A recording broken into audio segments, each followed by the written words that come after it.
Imagine एक character जिसे as a audience आप भी कभी ट्रस्ट ना कर पाओ। पेंगुइन इसका सबसे बड़ा एग्जाम्पल है। बैटमैन के रिलीज होने के बाद पेंगुइन के कैरेक्टर को एक अलग ही हाइप मिल चुकी थी। यस, एंड इस हाइप और इस सेपरेट फैन बेस की वजह से HBO ने एक शो को प्रोड्यूस किया called the penguin.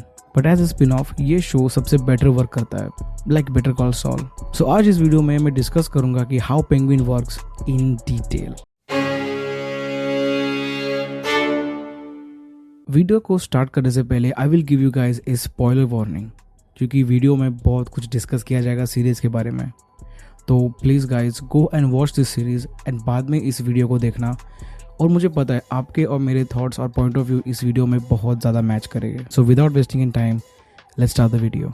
Alright, so let's talk about the Penguin. Penguin AKA Oswald cob.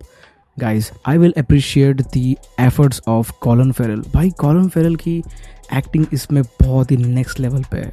I can't even imagine किसी और को पेंगुइन के कैरेक्टर में प्ले करने के लिए, because he killed it. He just like Heath Ledger in Joker और Johnny Depp as a Jack Sparrow. Colin Farrell ने पेंगुइन के कैरेक्टर को बहुत ही प्रिसाइजली प्ले किया है। The way he works like Penguin, the talks like Penguin, और दिखने में भी पेंगुइन की तरह ही दिखते हैं। द मेकअप आर्टिस्ट को भाई एक अवार्ड डिजर्व किया जाता है भाई। बैटमैन के मूवी के अंदर एक्चुअली पेंगुइन का ओरिजिन एज अ ड्राइवर दिखाया जाता है जो फैल्कोनी के लिए काम करता है, पर धीरे धीरे जाके ही tries to captures everything. Penguin को गॉथम का किंग पिंग बनना था और उसको अभी भी वही बनना है। He wants to be on top of everything to control Gotham so the Batman can touch him. Okay, Penguin एक ऐसा कैरेक्टर है जो आपको धोखा देने के बाद आपको मैनिपुलेट करेगा कि उस पर भरोसा रखे, सो वो आपको दोबारा धोखा देगा और वो ये साइकिल रिपीट करते रहता है। उसका गोल सिर्फ उसके लिए ज़्यादा इंपॉर्टेंट है। पेंगुइन एक बहुत ही नार्सिसिस्ट और मैनिपुलेटर है, सबसे बेस्ट है उस चीज़ में। वो किसी को भी क्विकली मैनिपुलेट कर सकता है अपने काम के लिए, और उसके लिए उसका काम बहुत ही ज़्यादा इंपॉर्टेंट है। भले ही उसे किसी को भी डिस्ट्रॉय करना हो, किसी को भी ख़त्म करना हो, इवन दो वो छोटी से छोटी चीज़ हो या बड़ी से बड़ी चीज़, he doesn't give a damn about it. Penguin का कैरेक्टर इतना फक्ड अप है कि उसने अपने दोनों भाइयों को बचपन में ही मार दिया to get the attention of his mother.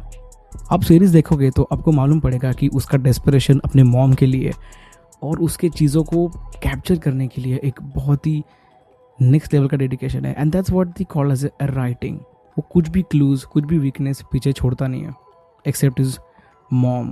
That's it. He haves a very big mom issue in this character. और मॉम इशू के बारे में हम बात करेंगे तो there will be a daddy issue. There is another character I want to talk about with the daddy issue is Sofia Falcone. Sofia Falcone को play किया है एक्ट्रेस क्रिस्टिन मिलोटी ने, और क्रिस्टिन मिलोटी के एक्टिंग ने सोफिया फैल्कोन के character को बहुत ही एक अलग लेवल पे रखा है। सोफिया का कैरेक्टर एक्चुअली बहुत ही अननोन और न्यू कैरेक्टर है। बैटमैन के मूवीज़ में इस कैरेक्टर के बारे में कहीं पर मेंशन नहीं किया है, बट येट हम उस कैरेक्टर को इतना रिलेट कर पाते हैं।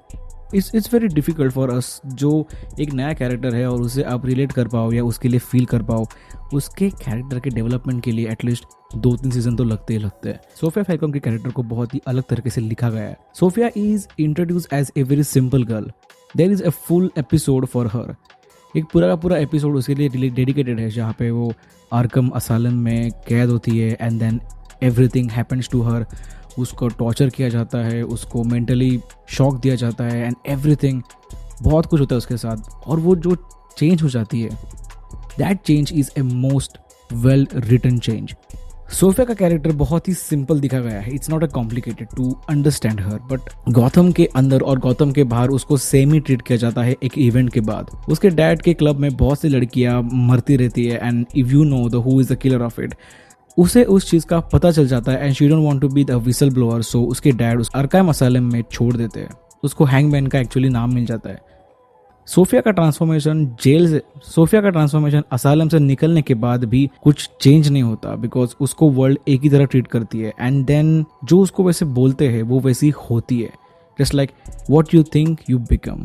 So she think like she is mentally disturb, she is a bad character. तो वो पूरा का पूरा कैरेक्टर ग्रे और डार्क हो जाता है। हम सबको पता है, हम सबको सीरीज में पता चलता है कि Sofia is a very innocent character और उसने कुछ गलत किया नहीं होता है, बट उसके वो आर्कम असाइलम के एपिसोड के बाद में you guys field for her very bad. से एग्री करते, एक एक डिसीजन से हम लोग उसका एग्री करते हैं वेदर शी इज राइट और she is wrong, and that's how you write a character. Penguin choices देता भी है, but yet he make bad choices about each and everything.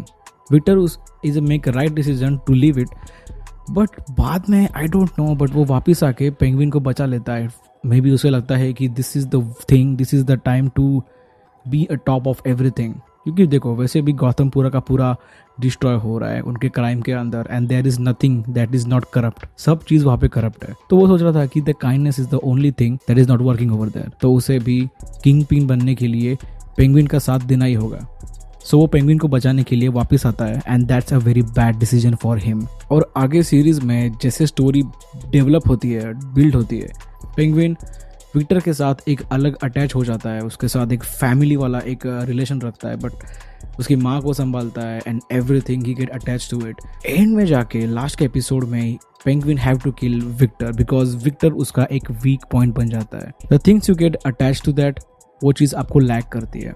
Yes, and that's the reason Penguin ने Victor को मार दिया रहता है.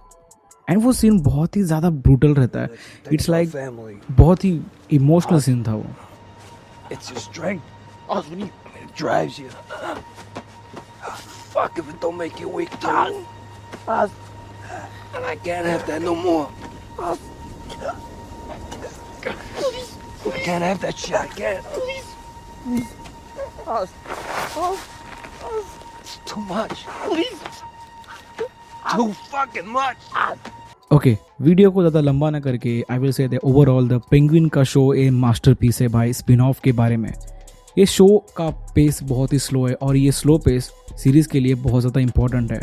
हमें दिखाना होता है कि Gautam is not just a city, क्या गौतम इज़ ए कैरेक्टर है जो बात करता है आपसे. It's a talking city. और मैंने एक चीज़ बहुत ज़्यादा इंटरेस्टिंग ऑब्जर्व की है कि there is a similarities between Homelander and Penguin. अब सिमिलरिटीज़ ऐसी है कि दोनों भी बहुत अच्छे मैनिपुलेटर है, नार्सिसिस्ट है, और दोनों को भी मॉमी इश्यूज है. तो या this is the detail I observed. I don't know ये कितना हेल्पफुल रहेगा आपके लिए. Listen, Annika. I'm the Homelander. And I can do whatever the fuck I want. If you want to see the why the masterpiece like Tenet got failed on the Blockbuster, तो आप मेरा ये वाला video देख सकते हैं. Okay, तो see you in the next video with new topic. और इस बार मैं अगला वीडियो कुछ अलग टॉपिक पे लेके आने वाला, मे बी गेमिंग या फिर एनिमे पे ऊपर होगा. So I want you guys to suggest me some kind of a topic जिस पे आप वीडियो देखना चाहते हो. So comment down in the video and see you. जय हिंद.